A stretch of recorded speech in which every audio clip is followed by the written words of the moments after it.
Hello everyone, welcome to Jalim Tutorials. Today we will discuss about the JK Police Sub Inspector syllabus and sources. हाल ही में जो JK SSB की तरफ से निकला है JK पुलिस सब इंस्पेक्टर के लिए पोस्ट्स, तो उनका जो फॉर्म्स की लास्ट डेट हो गई है। तो अभी उन्होंने एग्ज़ाम के लिए नोटिफिकेशन में एडवांस नोट्स निकाली हैं कि इनका एग्ज़ाम भी होने वाला है फरवरी के मंथ में। तो उसके लिए हम थोड़ा सा सिलेबस में का डिस्कशन करेंगे और उसके सोर्सेज कहाँ से, कौन से टॉपिक्स कहाँ से करेंगे, कहाँ से हमें सारा मटेरियल मिल सकता है और इतनी कम टाइम में वो सारा सिलेबस भी हमारा कंप्लीट हो जाए और हम एग्ज़ाम में बहुत अच्छे से ये सारा अटेम्प्ट भी कर पाएँ। तो आज हम उसी के बारे में थोड़ा सा डिस्कशन करेंगे कि सिलेबस के सोर्सेज कहाँ कहाँ से क्या क्या हम यूज़ करेंगे ताकि हम एग्ज़ाम में अच्छे से इसको अटेम्प्ट कर पाएंगे। चलिए शुरू करते हैं। जो पहला ही टॉपिक इन्होंने दिया है current events of national and international importance. अगर हम रियल डे टू डे हमें इसके लिए न्यूज़पेपर पढ़ना पड़ता है, लेकिन उसके लिए मैं आपको खुद इसी चैनल पे आपके करंट अफेयर्स 2021 जनवरी से दिसंबर तक के सारे कंप्लीट कराऊंगा और इंशाल्लाह ताकि जो भी आपको करंट अफेयर्स के रिलेटेड जो भी क्वेश्चंस आए होपफुली वो आपके कवर हो जाएंगे। तो वो मैं खुद कराऊंगा आपको। तो सेकंड जो हमारा है history of India and Indian national movement. तो हिस्ट्री ऑफ इंडिया के लिए अगर हम जो ऑथेंटिक सोर्सेज होते हैं हमारे, जो भी कोई भी एग्ज़ाम हो तो उसके लिए ऑथेंटिक सोर्सेज माने जाते हैं कि एनसीईआरटीज़ हम कवर करें, लेकिन हमारे पास उतना टाइम है ही नहीं अभी कि हम सारी एनसीईआरटीज़ की बुक्स पढ़ें हिस्ट्री की 6 to 12। तो उसके लिए हमें क्या करना पड़ेगा, हम सारी एनसीईआरटीज़ तो कवर नहीं कर सकते इस छोटे से टाइम पीरियड में। तो उसके लिए हम बेस्ट सोर्स लेते हैं कि जो एनसीईआरटी के नोट्स हैं, जो ल्यूसेंट एक जनरल नॉलेज ल्यूसेंट की बुक आती है, वहाँ में एनसीईआरटीज़ की कवर की गई हैं, सारे उसके नोट्स बनाए दिए हुए हैं उन्होंने उसमें, जो उसका हिस्ट्री पोर्शन है। तो हम वो आप वहाँ से कर सकते हैं और उसमें थोड़ी सी एडिशनल इन्फॉर्मेशन भी दी हुई है और एक क्रोनोलॉजिकल ऑर्डर में दी हुई है। तो वहाँ से आप अच्छे से कर सकते हैं। वो चंद ही पेज हैं उस पर हिस्ट्री के, तो वो हम कुछ ही दिनों में कंप्लीट कर सकते हैं और उसमें हमारी एक बहुत ही अच्छी नॉलेज दी हुई है। जो हमारे पास थर्ड टॉपिक इन्होंने दिया हुआ है वो है Indian and world geography, physical, social and economic. तो इसके लिए बेस्ट है हमारे पास एक ही सोर्स है, वो है एनसीईआरटी की 11th एंड 12th की जो बुक्स हैं हमारी ज्योग्राफी की। वहाँ पे हमारा कंप्लीट हो जाएगा सब कुछ और बहुत अच्छे से उसमें नॉलेज दी हुई है बहुत अच्छे से, और वो छोटी छोटी बुक्स हैं तो हमें कंप्लीट हो सकती हैं इस टाइम पीरियड में 11th एंड 12th। ज़्यादातर हम 11th पे फोकस करेंगे क्योंकि वो ज़्यादा इम्पोर्टेंट है। तो उसमें बहुत सारी इन्फॉर्मेशन दी हुई है, बहुत ही अच्छी बुक्स हैं वो 11th की। जो अगर आप पढ़ना चाहेंगे तो आप 11th की प्रेफर कर सकते हैं, 12th में उतना ज़्यादा कुछ है नहीं, तो अगर आपके पास टाइम बचेगा तो आप वो भी पढ़ सकते हैं उसके बाद। Fourth topic is Indian polity and governance, constitution, political system, Panchayati Raj, public policy, rights issues extra. ये जो पोर्शन इन्होंने दिया है, हेडिंग जो फोर्थ वाली हेडिंग है, ये बहुत ही छोटी लग रही है, 2 लाइंस में दी हुई है इन्होंने, लेकिन इसके अंदर का जो सिलेबस है जो पढ़ना हमें है वो बहुत ही वास्ट सिलेबस है। तो उसके लिए हम बहुत सारी बुक्स तो नहीं पढ़ सकते जो इंडियन पॉलिटी पे लिखी गई है।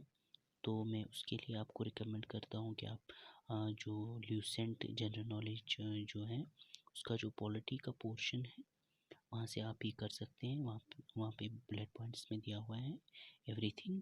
कॉन्स्टिट्यूशन अच्छे से समझाया गया है वहाँ पे, पॉलिटिकल सिस्टम, पंचायती राज, जो बाकी राइट्स और वहाँ पे चार्ट्स फॉर्म में दिया हुआ है, तो वहाँ पे हम ईज़िली इसको मेमोराइज़ कर सकते हैं और उसको याद कर सकते हैं। हमें माइंडसेट को प्रिपेयर करना पड़ेगा कि एग्ज़ाम तक हमें ऐसे तैसे करके हमें इसको याद रखना पड़ेगा। तो हम उसको रिवाइज़ भी कर सकते हैं क्योंकि उसमें थोड़े से पेज पे सारी इन्फॉर्मेशन दी हुई है, तो उसको हम फिर रिवाइज़ भी कर सकते हैं ताकि हमें अच्छे से ये जो भी इन्फॉर्मेशन है वो याद रहे। The fifth heading is J&K Reorganization Act 2019 and removal of difficulties order, adaptation orders issued thereunder। तो इसको मैं आपको इसी चैनल पे एक लेक्चर डिलीवर करूँगा, तो उसमें मैं ये सारा इंशाल्लाह कंप्लीट करूँगा, ये जे.एन.के रीऑर्गेनाइजेशन एक्ट। तो उसमें जो भी इंफॉर्मेशन होगी, I will try my best to cover whole the things of J and K reorganisation act 2019। तो उसके लिए आपको उधर इधर से सोर्सेज लाने की ज़रूरत नहीं है।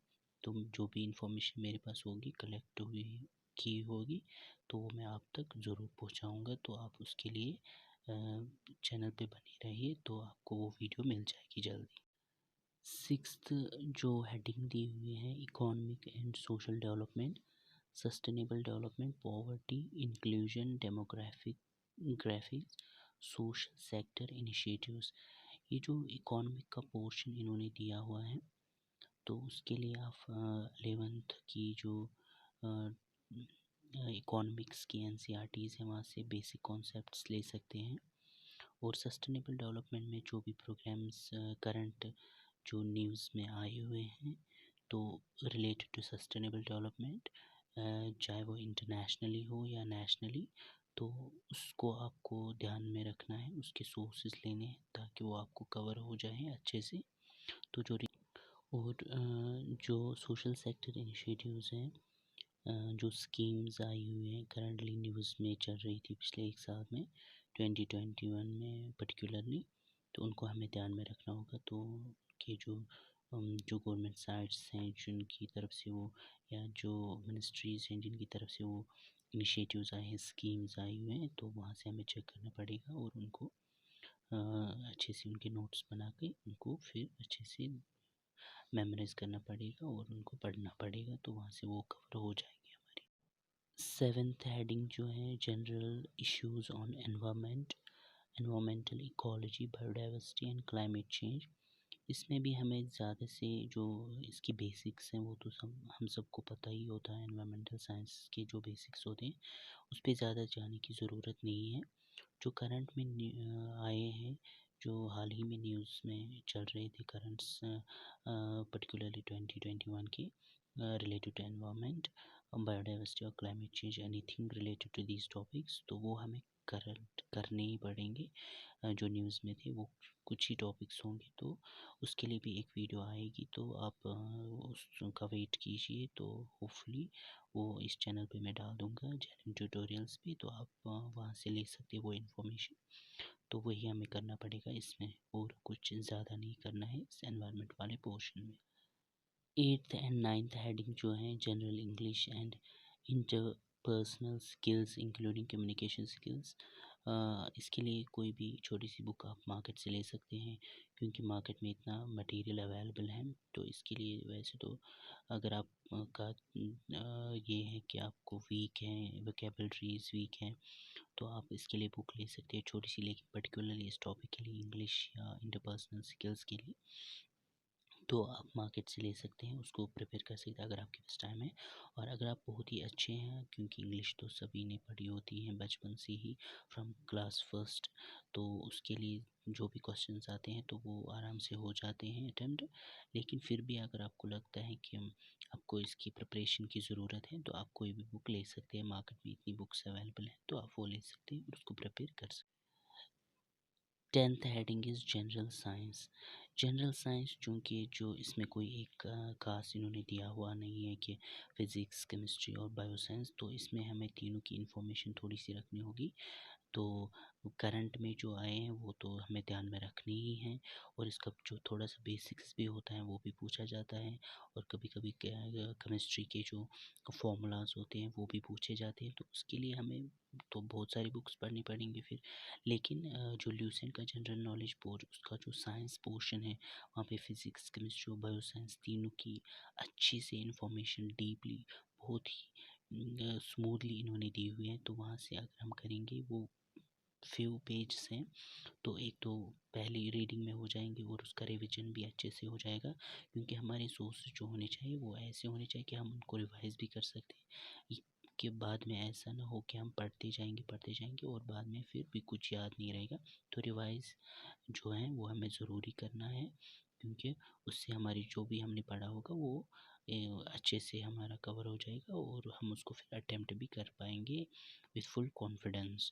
तो जो ल्यूसेंट की मैं रिकमेंड कर रहा हूँ को जो साइंस पोर्शन उसमें दिया हुआ है, तो आप वहाँ से कर सकते हैं जनरल साइंस, चाहे वो फिज़िक्स है, केमिस्ट्री है या बायो साइंस है।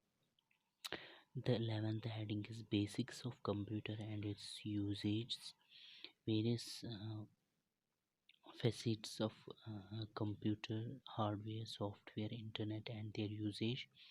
तो इसके लिए मैं एक छोटी सी बुक आपको रिकमेंड करता हूँ। ल्यूसेंट की एक कंप्यूटर की छोटी सी बुक आती है, वहाँ से आपको सारा ये जो सिलेबस में दिया हुआ है रिलेटेड टू कंप्यूटर जो भी है, उसमें ऑब्जेक्टिव्स भी दिए हैं at the end of every chapter.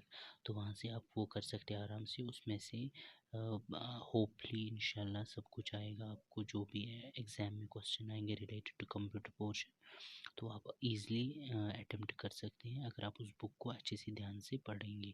तो ल्यूसेंट की जो कंप्यूटर की बुक है छोटी सी, उसमें 13 चैप्टर्स हैं आई थिंक। तो उसको आप अच्छे से करेंगे तो इंशाल्लाह आपको सारा इसमें से कंप्लीट हो जाएंगे। हेडिंग 12th 13 एंड 14, जो 12th हेडिंग है general mental ability, 13 logical reasoning and analytical ability, 14th is basic numeracy, numbers and their relations. तो इसके लिए मैं रिकमेंड करता हूँ आपको, एक बुक है बहुत ही अच्छी बुक है, जिनको बेसिक्स भी उसका नहीं आता होगा इस पोर्शन का, तो एस चांद की एक बुक आती है। तो वो छोटी सी बुक है, ज़्यादा बड़ी बुक भी नहीं है, तो वहाँ से हम इजीली इसको कर सकते हैं कवर। और वहाँ पे फ्रॉम सिंपल से लेकर फिर उसके जो लेवल्स दिए हुए हैं क्वेश्चंस की, तो वहाँ से आप इजीली इसको कर सकते हैं। और वो बहुत ही बेसिक बुक है, जिसको कुछ भी नहीं आता होगा इस पोर्शन में से, वो वहाँ से इसको एक्सेल कर सकता है। लेकिन उसको हमें कंसिस्टेंटली डेली बेस पे करना है। एक ही दिन में आप रखोगे कि मैं इन 5 दिनों में इस पोर्शन को कवर करूँगा, नहीं, आपको कंसिस्टेंटली डेली बेस पे उस बुक को करना पड़ेगा, 1 घंटा या 2 घंटा। मैंने जो भी आपको सोर्सेज बताए, जो भी टॉपिक्स इसमें हेडिंग्स दी हुई हैं सिलेबस के अंदर, तो जो भी मैंने आपको सोर्सेज बताए, अगर आप वो रेफ़र करेंगे होपफुली आपको सारा सिलेबस भी कवर हो जाएगा। और जो मैंने टॉपिक्स बताए कि मैं आपको ये कवर कराऊंगा, तो वो इंशाल्लाह मैं आपको आपके लिए उनके लिए वीडियोस भी डालूंगा इस पर, तो वहाँ से वो आपको हो जाएंगे। और जो बाकी सोर्सेज मैंने बताए हैं, अगर आप वो रेफ़र करेंगे, वो बहुत ही कम टाइम में आप कवर कर पाएंगे और आप अच्छे से सिलेबस का पूरा जो सिलेबस है वो भी कवर हो जाएगा आपका, और एग्ज़ाम में आप एक्सेल कर पाओगे इंशाल्लाह। और बने रहिए बाकी वीडियोस के लिए, कि जो भी मैं आपको पढ़ाऊँगा वो इसी चैनल पे मैं आपको वो वीडियोस भी मिलेंगी।